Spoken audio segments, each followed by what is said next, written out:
اللہم صلی علی۔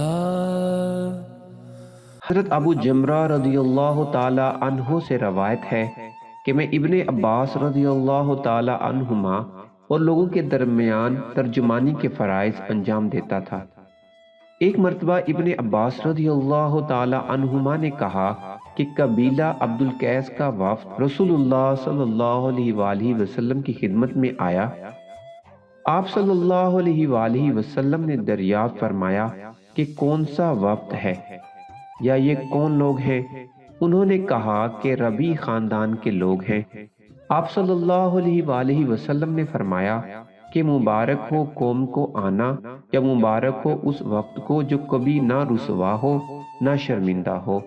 اس کے بعد انہوں نے عرض کیا کہ ہم ایک دور دراز کونے سے آپ صلی اللہ علیہ وآلہ وسلم کے پاس آئے ہیں، اور ہمارے اور آپ کے درمیان کفار مضر کا یہ قبیلہ پڑتا ہے۔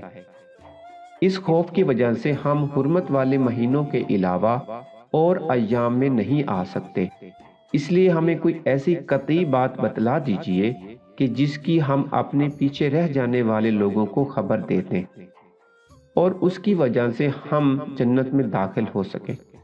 تو آپ صلی اللہ علیہ وآلہ وسلم نے انہیں 4 باتوں کا حکم دیا اور 4 سے روک دیا۔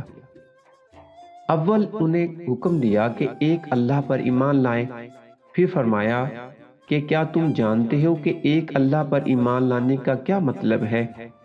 انہوں نے عرض کیا اللہ اور اس کا رسول زیادہ جانتے ہیں۔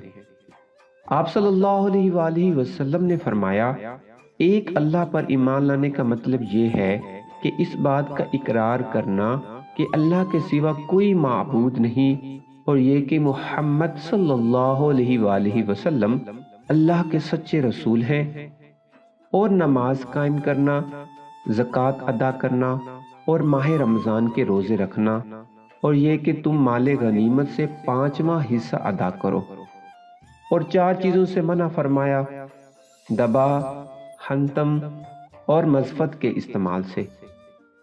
اور چوتھی چیز کے بارے میں شبہ کہتے ہیں کہ ابو جمرہ بسا اوقات نکیر کہتے تھے اور بسا اوقات مقیر۔